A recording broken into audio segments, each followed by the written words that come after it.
Welcome, everyone, to the NoDQ.com live recap of Monday Night Raw for July 21st, 2025. Shout out to everybody watching this, whether it's live or on demand. I very much appreciate your viewership and support. We have SummerSlam coming up in just under 2 weeks away. Let's get to Monday Night Raw. We opened up the show with a recap of last week with the return of Roman Reigns. We then had Dominic Mysterio arriving to the building, and as it turns out, his valet was AJ Styles. Dominic was not happy about that whatsoever. CM Punk came to the ring for a promo. He is the #1 contender for the World Heavyweight Championship. Punk talked about how he had his 2 goals. One was to main event WrestleMania, which he did, and the other goal is to become world champion again. He said he's not just any challenger, he's the best in the world. He cannot promise a win, but he promises that he will leave it all in the ring. Gunther, the world champion, came down. Crowd was booing him. They chanted, "You tapped out."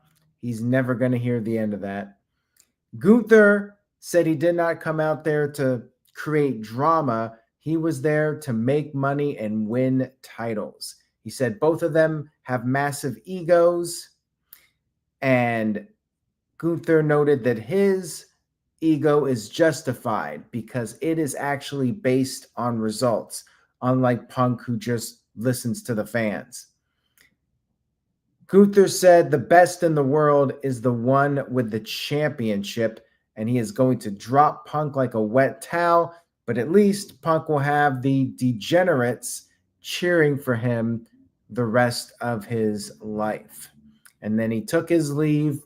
It was a solid opening segment, nothing too explosive, fairly standard Punk promo, standard Gunther promo. Should be a fun match at SummerSlam. It was basic. Best in the world versus the world champion. That's what it's all about. Backstage, we had Naomi, who has the Money in the Bank contract. She confronted Stephanie Vaquer, and she said that she is going to do what Stephanie couldn't do, and that's defeat Io Sky for the women's title, or just defeat her in general. We had our first match of the evening, which was Rusev versus Sheamus in a rematch from a couple of weeks ago when they beat the hell out of each other, and it was more the same in this one. Rusev was able to avoid an immediate attempt of the bro kick. They brawled outside for a while. Sheamus went up top for a clothesline to the outside, but he slipped on his first attempt. He had a nice recovery, though. He went back up, did it again, and he executed the move. But then Rusev regained the upper hand. He gave Sheamus a fall-away slam onto the announce desk. And then after the commercial break, they traded shots. Rusev countered a brogue with a power bomb. And then Rusev went for the Mashka kick, but Sheamus countered it with a knee strike. And then Sheamus came off the top, but he got caught midair with a kick. Rusev put on the accolade. Sheamus got to the rope. And at this point, you had Rusev getting desperate. He exposed the turnbuckle, but he was the one that got sent into it. And then as a last-ditch effort, he tried to use Sheamus's shillelagh. However, it did not work out for him. And Sheamus hit the bro kick and got the 1-2-3 victory. Fun match. Rusev finally loses to Sheamus after all these years. Match was definitely good. Crowd was better than the first time, but not a whole lot better. And that brings me to Ian's super chat. Thank you, Ian. I appreciate it. Best of Raw was AJ's mic breaking back Breaking Bad cosplay, easy for me to say. And this actually has nothing to do with the match, so I just completely botched there. Yeah, we'll talk more about AJ here in a few minutes. I liked AJ being dressed in various costumes, having multiple odd jobs, kind of like what Mike Ehrmantraut did in Breaking Bad. I can see that comparison, Ian. Thank you for the super chat. There was a comment in here, it might have been Ian's, and I mixed it up with the super chat, where it was noted that this crowd was not really loud for a lot of the show. I feel like they did pop for the wrestlers and the entrances. They popped for the stars, but the actual wrestling, it seemed like they really didn't care all that much about. But they did get into it at moments, which we'll talk about here momentarily. Backstage, we had El Grande Americano interviewed, and he was speaking in Spanish, and he was confronted by Dragon Lee. Dragon Lee called him fake. Americano pie-faced him, and then that set up a segment for later. We had Lyra Valkyria confronting Bayley about making a tag match. Bayley said that she got the match made because they didn't have their tag match at WrestleMania, and she noted that Lyra beating her was water under the bridge. We had a triple threat tag team match to determine the number one contenders for the tag team titles on Raw. New Day versus LWO versus American Made. No entrance for LWO, but they did get in their offense. Wilde came in and he almost pinned both New Day members at the same exact time. Ivy Nile was out there. She got involved. It was no DQ because it's a triple threat. Why she just didn't keep interfering, I don't know. But Dragon Lee showed up. He got shoved by Julius. Lee fought back, and then El Grande Americano attacked Lee. But American Made was upset about this because they don't think he's the original El Grande Americano. They think he's a knockoff. And then back in the ring, Wilde actually pinned Kofi Kingston to win the match, which is very odd to me. The team that doesn't get an entrance wins the match, and they pin the former WWE champion. Kofi Kingston gets pinned by Joaquin Wilde. Okay. Way to make your former WWE champion look like a joke. So, yeah, they're the number one contenders, and they're not winning the tag team titles. So that's that. Match was solid. We had Io Sky backstage with the Kabuki Warriors talking about their efforts to all capture championships. And then Stephanie Vaquer came in and confronted Io, and she said that they didn't have to wait till Clash in Paris to find out who the best is, and Io agreed. She proposed a match, and they had a match set up for Monday Night Raw. And then backstage, you had AJ Styles dressed up as a janitor mopping the floor. Dominic Mysterio was stalling to get his medical evaluation. And Styles dressing around in various costumes, as mentioned earlier. New Day was backstage, and they said nothing makes sense in WWE anymore. And they said what they need is an advantage. And that's when Austin Theory came in and said that Austin Theory is injured. Grayson Waller said it was 240 pounds of dead weight off his back, and now he's a free agent. And he said that they have the services, if they want, of, he called himself Big G. Really? Gimmick infringement. We have a Big G. There's one Big G, and he's the Big G of NoDQ.com, Big Baller G. Grayson Waller calling himself Big G. This is like what's his name? Dominic Dijakovic calling himself T-Bar, which is my actual legal middle name. What is up with these guys? First it was T-Bar, now it's Big G. Come on, man. What are you doing, WWE?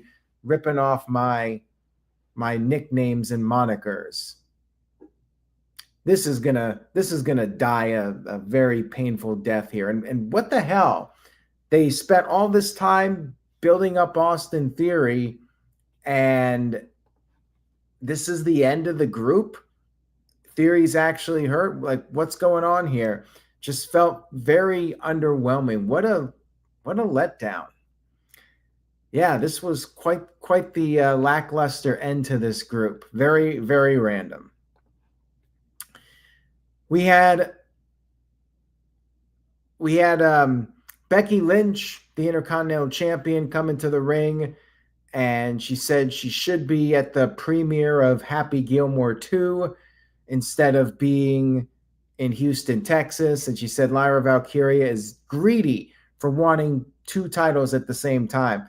And Becky said that hers was an exception at WrestleMania 35 because she was groundbreaking while Lyra is just selfish. She called out Lyra. Lyra came to the ring, and Becky said the trilogy ends at SummerSlam, but she wants Lyra to agree that if she loses, she cannot compete for the IC title again, just like what Becky did in their previous match. Lyra did agree to this, but she said she wants no count out and no DQ, which isn't that a street fight?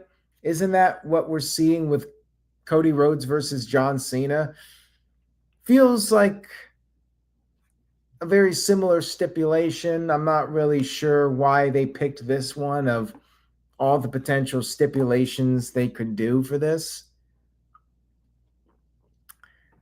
Anyways, Becky wanted a handshake. Lyra knew better, and she took out Becky with a manhandle slam. Becky's own move. Bayley came to the ring, and we had a tag team match for the tag titles, actually. Raquel and Roxanne Perez defending against Bayley and Lyra Valkyria. And Bayley was acting strange in this match, doing the aggressive tags and coming in, and the announcers were saying that she seemed off, and she was getting booed, so looks like Bayley's going back to being a heel, perhaps. The crowd was really into Dirty Dom. Like, they didn't even care about the women in this match. I hate to say it, but they were chanting Dirty Dom during the match. And what's going to happen with this Dom face turn? I mentioned this 6 months ago. The fans are ready for it, and WWE's really dragging it out. Now, unfortunately, Liv got hurt, so they had to come up with something else, but I think it's time to turn Dominic. Anyways, back to the match. Raquel accidentally kicked Dominic on the outside, and the medical people came down, but one of them turned out to be AJ Styles, once again doing a various occupation. And then Becky Lynch showed up and attacked Lyra Valkyria, threw her into the steps. Bayley had needed a tag, but Lyra was taken out by Becky. Bayley didn't know this, and then it was easy for Raquel and Roxanne. Raquel hit the Tejana bomb and got the 1-2-3 victory. I like the angle with AJ and Dominic. I enjoyed that. And the match, they're setting something up with Bayley and Lyra Valkyria, probably a Bayley turn. Although, wouldn't shock me if Lyra turned at some point. Although Bayley was definitely booed in this match, so that might be the way they're going here. Backstage, we had Sami Zayn interviewed. He was back after his so-called indefinite hiatus. He's back to finish things with Karrion Kross. And then we had Adam Pearce confronting Dominic Mysterio to get an evaluation done. And then we had Sami Zayn versus Karrion Kross. Zayn did the tribute to Sabu, and he was hurt. He hurt his taped up ribs doing the move. Scarlett took a cheap shot. Kross was trash talking as he's been doing. We did get a dueling chant from the fans. And then Zayn made his comeback, but then Scarlett pulled out a lead pipe. She grabbed the leg of Zayn, and while the referee was distracted, Kross used the pipe on Zayn in the midsection and got the 1-2-3 victory. There you go. Karrion Kross gets a win over Sami Zayn. I'm fine with it, but I think Kross is another guy that really needs the face turn at this point. The crowd wants to cheer him, and WWE keeps fighting it. But I guess it's a good sign for Kross's future that he actually got a win over Sami Zayn. We had the evaluation completed, and a man came out, said they were finalizing the paperwork, and then Dominic attacked AJ Styles from behind and did confirm that he is in fact cleared, and he will see AJ Styles at SummerSlam. Next up, we had Io Sky versus Stephanie Vaquer, and during the match, Michael Cole did plug and talk about Slammiversary. And he brought up how AJ Styles was at Slammiversary, how Trick Williams is the TNA champion, and JC Jane is now the Knockouts champion. So yeah, that was interesting. TNA got a reference and got plugged and promoted. This was a really good match, just like their first match here. Back and forth, competitive with the two of them. They did some mat wrestling, some chain wrestling. They did the high flying. We got the Devil's Kiss. And then Stephanie even did this inverted superplex, which actually got holy shit chants from the fans. I was really enjoying the match, but then we had another DQ. We had the Secret Hervis come down, and then Chelsea Green attacked both women. Stephanie and Io fought back, but then Naomi came out there with a sneak attack, and then Rhea Bloody Ripley came out there. Big pop for her, and they triple teamed Chelsea Green and got the best of her. So yeah, I always say this. I'm not a fan of long matches that end in a DQ. If you want to do a DQ and you don't want anybody to lose, make it a 3-minute match. It just reinforces my thought process that anytime I see a match that's on TV and it's going long, I'm like, well, it's going to end in a DQ. I'm conditioned to believe that now. And thus, this is what happens. I don't care about the match because I'm anticipating a non-finish that isn't going to really say anything about who the better person is. It's just a non-finish because they don't want either person to lose. And if they're doing that, why should I even care about the match to begin with? If it doesn't matter in the end, they're just going to do a DQ or a count out. I don't get invested in the match. So I thought it was a really good match, but I'm also thinking I don't see either of them losing here. And I just think there's going to be a DQ. So I was kind of into it, but also not into it because of that. Not a fan of it. Do a 3-minute match. So at least it's short and I don't feel like I wasted 15 minutes of my time for a match that just ended in a DQ. My opinion, I'm just some idiot with a YouTube channel. I'm just saying. We had our final segment of the evening, which was Paul Heymon in the ring. And this Raw went long. This was a longer Raw than usual. Paul Heymon in the ring with Bronson Reed and Seth Rollins. They had the Money in the Bank contract. And Heymon wanted to get some things off of his chest, but then Roman Reigns came down. Massive pop for him. He got the chance. Heymon was booed every time he tried to talk. He said that Seth Rollins is going to be out of action for a long time, and Heymon said that they are better together than opposites opposing each other. He said he loves his tribal chief. Reigns responded by saying that Heymon is not a wise man anymore. He's just a dumbass. And he warned Braun Breaker that Paul Heyman will do the same thing to him. Reigns said he is the tribal chief because the people acknowledge him still. And he said that Heyman helped him win the title, but did not help him keep it. Reigns brought up how the Usos and Solo Sikoa and even Sami Zayn helped him win the title. And when he finally lost it after 4 years, he went home to raise the future bloodline.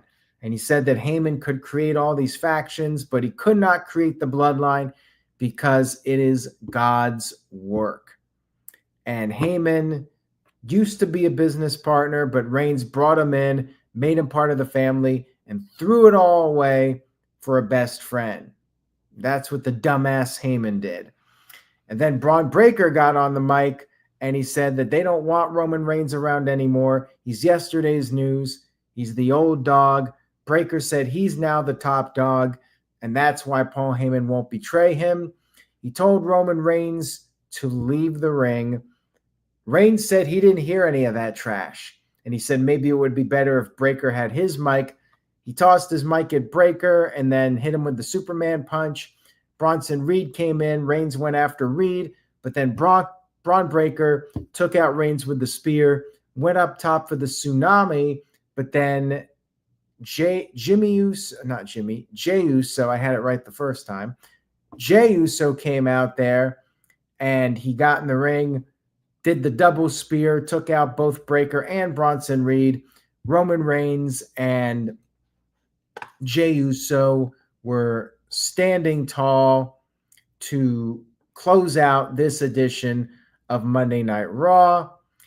Feels like we're getting a tag team match. I mean, last week it was looking like either a singles match or a tag match, but this one I think made it more clear that we will be having the 2-on-2 at SummerSlam. I mean, I feel like you can't really leave Jey off the card unless they do Reigns versus Breaker and Jey versus Bronson Reed. I suppose they could do that.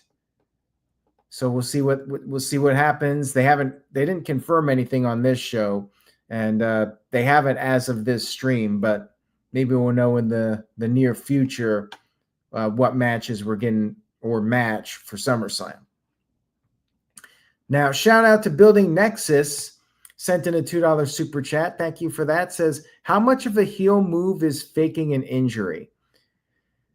It depends. I remember one time Kevin Nash was a babyface and faked an injury. He was sitting in a wheelchair and then he lifted up his blanket and revealed it was a fake injury and stood up. That was a babyface move right there. You outsmart the heels. But then if you fake an injury to cheat, then that would definitely make you a heel. So it just depends on the scenario. Thank you for that, Building Nexus. And then Ian sent in $2 and says, Reigns got the what chance? Thoughts? Yeah, the fans seem to have short attention spans. They were chanting what at certain points because they like to do that. And also, one of the matches, they were flashing their lights, doing the fireflies, which they typically do that when they're bored too. And then they chant for people that are not in the match when they're bored, like they chanted for Dominic. They did get into things, but as I mentioned earlier, I felt like this particular crowd wanted to just see the stars, and they didn't necessarily want long matches or drawn out talking segments. They just wanted to see the entrances and, the run-ins and the beatdowns and stuff like that. Overall, Raw was good. It did not blow me away by any means, though. I did enjoy a few things of the show. there were some forgettable segments, some average segments. It was a bit of a mixed bag for me this week. So I am giving it 6 out of 10. Good, solid Raw. Built up SummerSlam a little bit, but I'm not feeling overwhelmingly excited for SummerSlam. For the first 2-night SummerSlam, it sure doesn't feel like a big deal. Doesn't even feel close to the biggest SummerSlam of all time with the matches that they are building up. And as far as ticket sales go, they're doing good, but they got 40,000 and 80,000 seat building. It's going to be like SummerSlam 2002 where half the stadium is tarped off. Like, maybe you should run a baseball stadium for your 2-night SummerSlam, or better yet, just do the 2-night Royal Rumble and keep SummerSlam at 1 night. Just saying. That's all I got for this recap. Thank you all so much for watching. I'm sure we'll have more to discuss on the No DQ review. Subscribe over at nodq.com/YouTube if you haven't already. And please keep spreading the word. Tell a friend about the nodq.com YouTube channel. Take care, everybody. Have a great week. Stay safe out there. Say yes to No DQ, and I will see you all next time.